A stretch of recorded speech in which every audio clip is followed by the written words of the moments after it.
Yeah, actually, I was reading an article about Krishna, and Okay. there it was very beautifully written that you can have me or my property, but not both.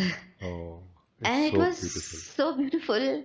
I was like, I was a little bit shocked. Honestly, I was shocked because I want both somewhere.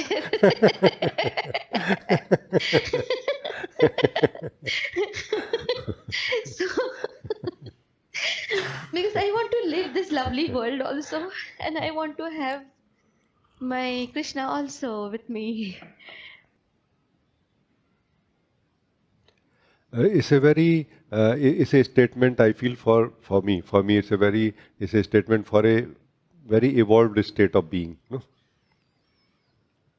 Where it is seen clearly that if I'm not conscious when I'm experiencing, no, then that experiencing is useless. No? In the more evolved state of being, we become clear about it. No? That if I'm not conscious when I'm experiencing, I'm like unconscious, half unconscious when I'm experiencing, then that is not really a beautiful way of experiencing. No? It becomes clear somehow that being conscious when experiencing is more important than the experiences that are happening that time. No. So in this, Krishna is the consciousness, and the property is the experiences of this world. No. However, as I said, it requires a certain evolved state of being to appreciate this really. Otherwise, it looks like, okay, I want to have property really. No, because the more the property, the more the better. No, meaning the more experiences, the better. Normally, in a certain state of being, certain self-conscious state of being, no, this is how it feels to us that the more property, the better. However, after a certain time, like when we have evolved, become certain consciousness has grown in us, then the more conscious when having experience, the better. Not the more experiences. That's what it means to be present when experiencing. No? The more present, the deeper we can have the same experience. Like this experience of a cup of tea can be so much more. It is a universe in itself if we are fully present here. No?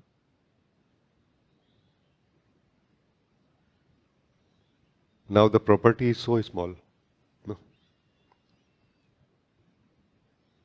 But consciousness is so much here. No? So this is how what I see in it, and there are different ways to achieving it. One is to knowing who we are, like becoming conscious of who we are. Then that self-consciousness becomes present here. It is the same tea, same cup of tea, same ourselves, but not the same anymore. It's like million, billion, trillion times deeper than having a casual cup of tea as a person. No?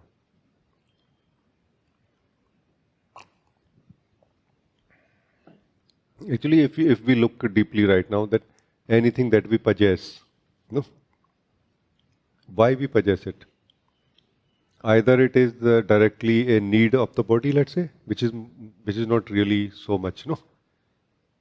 But anything beyond that we possess to experience, no, or why, no. We always possess or want to possess something, want to have a property so that we can experience it, no. If not today, someday. Like today I'm busy, or this week I'm busy, or this month I'm busy, or this year I'm busy. So let me possess this property in such a way that I can have it for another 1 or 2 years. Whenever I will get time, I will live it. Is it not like this? So property is something which we want to experience in future, but we don't want to lose the opportunity of experiencing it. So we want to keep possessing it in a way, just to ensure that I will have the chance to experiencing it whenever I want, in a way. No, like like as they say, no, one day I'm going to experience it, no, which is as we have known now, which is same as never. Which does not. I'm not suggesting anyone that we should not possess things. We are more looking into the nature of experience. What is experience? Or what is a property in this case? No? What is the property? What is experience? Or what is consciousness? No? Like this, that we are looking. No? Because the more self-conscious we are, the more deeply we can experience anything. No? Meaning the more deeply that experience is registered inside us. You know what I mean? Like, have we not heard these kind of languages or used these kind of languages when we work in the office that, hey, I want to have another coffee. This coffee was not registered because I was talking and working, thinking about many things.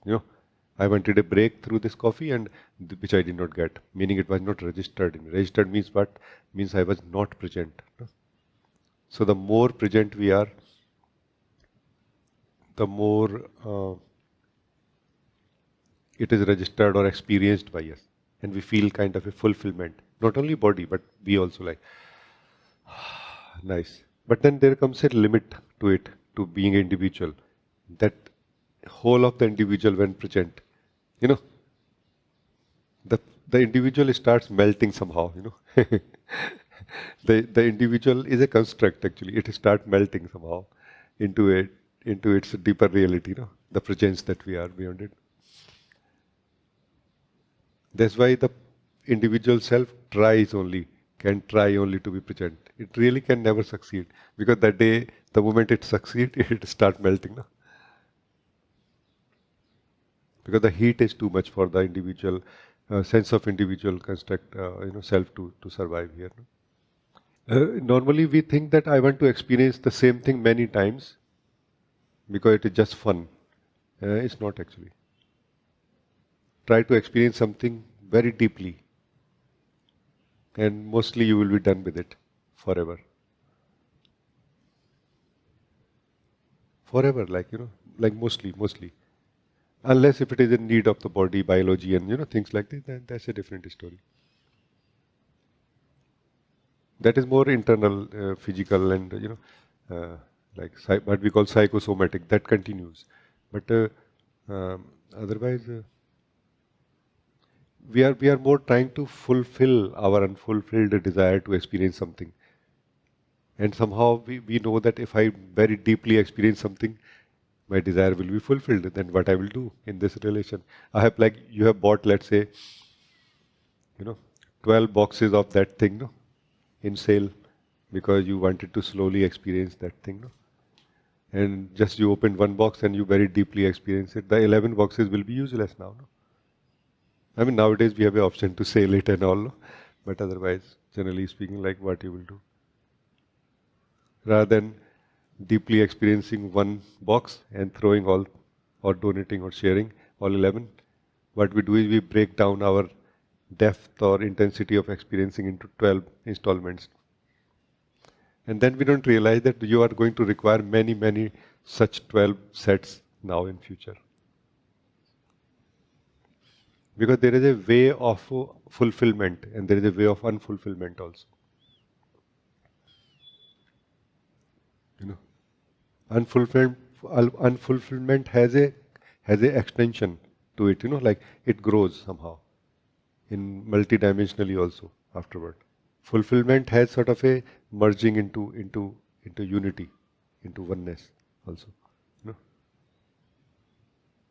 Like once we touch a sense of fulfillment inside us, it will invite us to become more fulfilled in every aspect, every dimension, every thought, every feeling also. You know?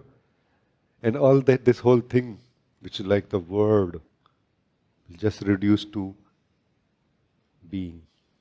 You know? And every now and then it is going to happen to one of us, no? And then this one will know the truth. That okay, this is the truth. The word that I experience is my own expansion of unfulfillment in a way. It's not anything else other than myself.